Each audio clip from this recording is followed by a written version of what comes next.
Hi, welcome back to my channel. My name is Cameron, and today we're going to be doing a reading wrap up for January, February, and March. I've completed 15 books so far this year, which is pretty good. March was definitely my best reading month. Let's just get into it. I have my iPad with my notes pulled up, so I'll give some thoughts, the synopsis of each book, and my rating. Okay, going back to January, the first book that I finished this year was Caught Up by Liz Tomforty. Now, this is the third book in the Windy City series. I did not enjoy Mile High as much as the rest of them, which is kind of the general consensus from what I've heard. Then there's The Right Move, which I loved last year. So Caught Up is now the third one, and we follow Kai, who is a single dad on a professional baseball team, and he ends up needing a nanny situation. His nannies kind of always fall through. So you can kind of see where this goes. Our female main character is Miller, and his son's name is Max, and they are just so sweet. And I don't always love kids in books, but this might have been my favorite that we've had so far. But the new one comes out this year, so I'm very excited for that. According to my notes, I cried the entire time past the 80% mark, so that is a dead giveaway that it's a 5-star. I liked Caught Up so much that I went right into Play Along by Liz Tomforty, and this was also a 5-star. We're following Isaiah and Kennedy, who we have met both of them before because Isaiah is Kai's brother, and they're on the same team.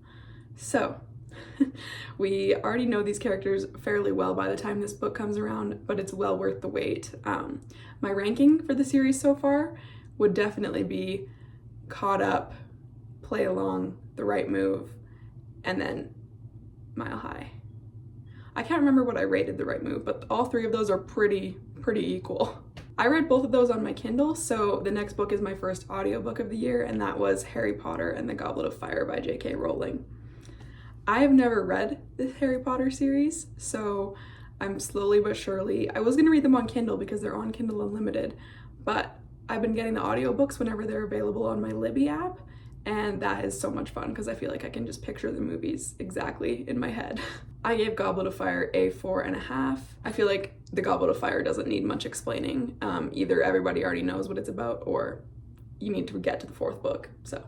Okay, this one's interesting. The next book I also read on my Kindle, and it's The Measure by Nikki Erlich.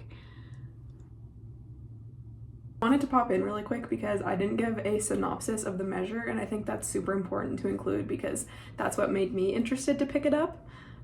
It is on Kindle Unlimited, and the premise is that one day everybody wakes up with a box on their doorstep with their name on it, and inside the box is a piece of string. And this string is not normal string. No one can cut it. No one can really figure out what it's made out of. No one knows where these boxes came from. Well, it turns out that this length of string corresponds to the length of your life. And not just how long you have left, but the length of it in total. So we follow the scientists, we kind of follow people in their relationships and how it impacts that with opinions and social media and the culture around it. So yeah, it was very insightful and interesting to read. Obviously a very interesting premise, and I would recommend it for sure. I think this book changed my brain chemistry. I got it from a recommendation from a podcast I was listening to, and the beginning felt a little bit, actually no, the beginning was really good, the middle got a little bit slow, but then the end wrapped up so nicely. I didn't really know how I expected it to end, but I loved it, and it definitely makes you think long and hard, so that's super fun. 4.25. And then for the next month, I was doing the tandem read, which I have a whole video on that if you want to go check it out. Let's just say Tower of Dawn, 5 stars, Empire of Storms, 4.75. And I don't like quarter ratings, but sometimes I have to do it because I felt that Tower of Dawn was a 4.75, and then as I realized that it was a 5-star, I had to bump up Empire of Storms. So I don't know how to explain my quarter stars. That's what they are. Again, this is towards the end of a series, so plus I did a whole video if you want the non-spoilers. Crazy. I'm scared for the last book. Towards the end of the tandem read, I was getting a little bit bored and I felt like it was taking me a long time because it was. So I picked up my first nonfiction audiobook this year. I really like audiobooks that are read by the author. So this This is the exception to that rule, okay? I listened to Me by Elton John, and Elton John reads the foreword, and then it is read by Taron Egerton. If you know me, you know that I am a big Kingsman girly. I love that man, and I loved him in Rocket Man, so I love that he read this. It's supporting the continuity, if you will. And I don't do ratings for nonfiction, especially memoirs. It just doesn't sit well with me. So that brings us to book number 8, which is the first book that I finished in March. This was an audiobook as well, and I listened to Wicked. Actually, I listened to Wicked, The Life and Times of the Wicked Witch of the West by Gregory Maguire. What can I say about this book?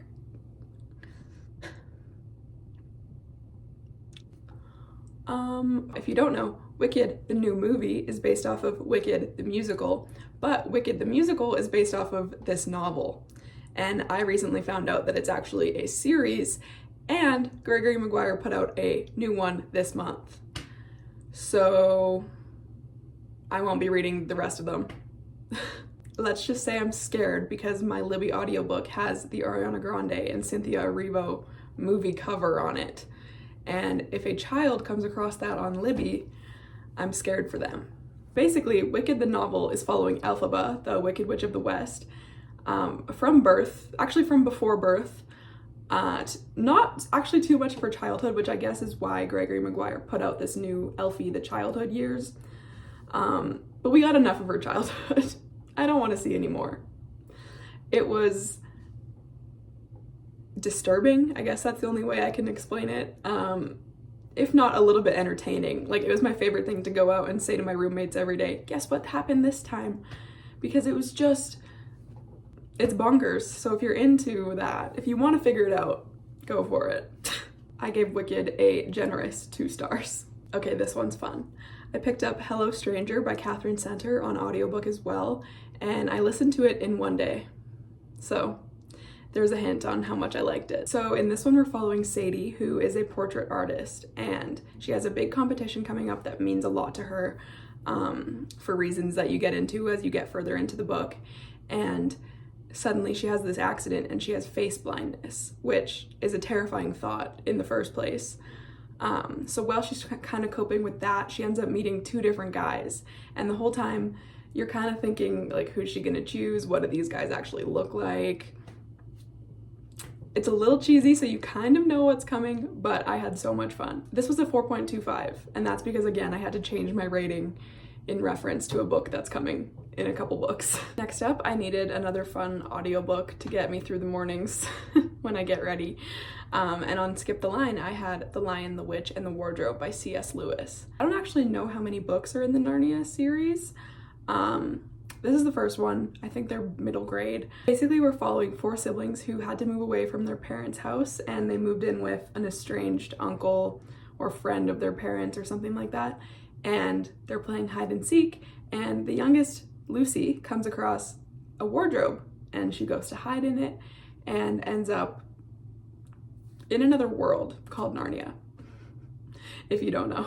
I don't see myself continuing this series. It was just on Skip the Line, and I thought it would be kind of fun to get a gist of what the book is about versus the movie, and I gave it 3 stars. The next book was Thrive by Krista and Becca Ritchie. I'm realizing that a lot of the books in this wrap-up are part of a series, but I'll do my best. So Thrive is part of the Addicted series, but the reading order technically intertwines the Addicted and Calloway Sisters series. The gist of the Addicted series is that we're following Lily and Lo, who are both addicts. They're addicted to different things, but they can kind of see each other through that. The relationship isn't always the best at times. They're not always good for each other, but they're entertaining, and I know a lot of people love Lauryn Hale. Thrive specifically felt a little bit repetitive for me because I had already read Daisy and Rose's books of the same situations that they were in during this book. So I just felt a little bit bored. I skimmed a lot of the end, and it felt longer than necessary because if you read it in the suggested order, you've already seen all of this go down from not the more important point of views, but 2 newer point of views who felt more interesting at the time. which I know a lot of people love the Addicted Calloway Sister series, but I feel like my momentum for it has just plummeted. So I'll pick up the next one when I get to it, but I did put Thrive on my 25 for 2025 because if I didn't, I realized I might not have continued the series. So we'll see, maybe in the summer I'll pick them up. They're pretty quick in general. I gave Thrive 2 stars. Next was unfortunately another 2-star. I listened to The 7.5 Deaths of Evelyn Hardcastle on audio, and it kind of lost me. I couldn't fully get into it. It felt wordy, and the narrator didn't know how to pronounce Evelyn and a few other words that were just easy to pronounce. That might just be a me thing, but basically it's a Groundhog Day situation mixed in with a murder mystery. We're following the main character Aiden, who is waking up in a different person's body at this dinner party every time he gets up. And he's kind of working with a few people. There's a few people involved, but he can't quite figure it out. And it lost me. I will say it was long. The ending, when I was kind of catching on, I didn't love the ending.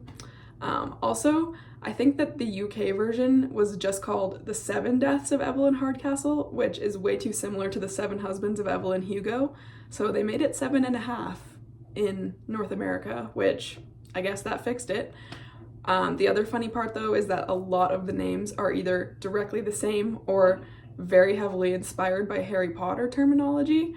My favorite example was something about the sentence ended with the word Pettigrew, and it was like, what do you mean Pettigrew? Said Peter. So take that how you will. Like I said, I gave it 2 stars, which if you're counting, that is 3 2-star books this year, and not only this year, in March. So I had to redeem that. Next, I picked up another sequel on my Kindle.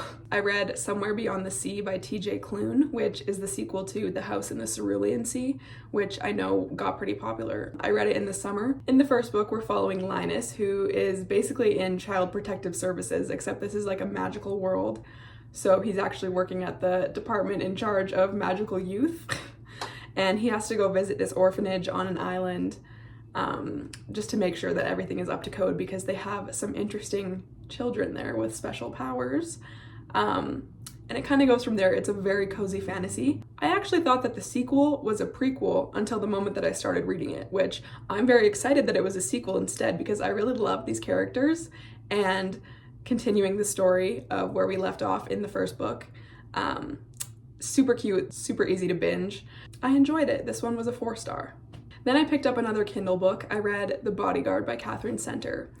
This was also on my 25 to read in 2025 list, and I think really liking Hello Stranger definitely pushed me to pick this up. I knew I would probably like it because I've heard a lot of great things about The Bodyguard, but I think I liked Hello Stranger a little bit better. But I should tell you about it first. Our main character, Hannah, is a female bodyguard, and she works with this agency, except her ex-boyfriend also works there, so there's kind of already some conflict, and they're competing for this new role overseas, which she would love because she's just having a hard time living where she's at, especially with the breakup.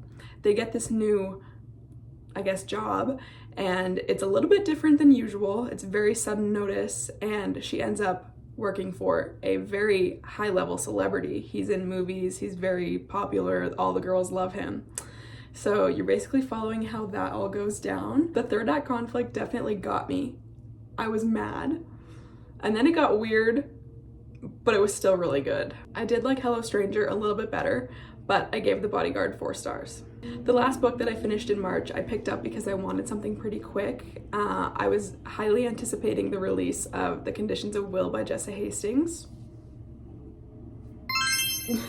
So I picked up what I thought was a memoir, The Autopsy of an Ex-Teen Heartthrob by Avan Jogia, who was in Victorious. So the only thing I had seen about this book was his promotion on Instagram Reels a few months ago when it wasn't published yet. And so it was on my wanna read list, and so I downloaded it. And it's not a memoir, it's actually poetry for the most part. There are, I think, 4 chapters that are like written out, but it's poetry, so that made it even quicker to read. Usually I wouldn't read poetry all in one sitting, but like I said, I wanted something while I was in the interim period waiting for The Conditions of Will. There were a few things that definitely really stuck out to me in this book. He does talk about a few experiences he had, and there's a lot of a lot of metaphor and hidden meaning to his poetry, of course. So that was interesting. It turns out he has another book before that that was also poetry, so if I was up to speed, I probably would have guessed it, but I'm not mad that I read it. And that brings us up to speed on all the books I've read in Q1. Let me know your favorite book that you've read this year, or if you haven't read any, a book you want to read this year. That's gonna be all for today's video. Thank you so much for watching. Bye!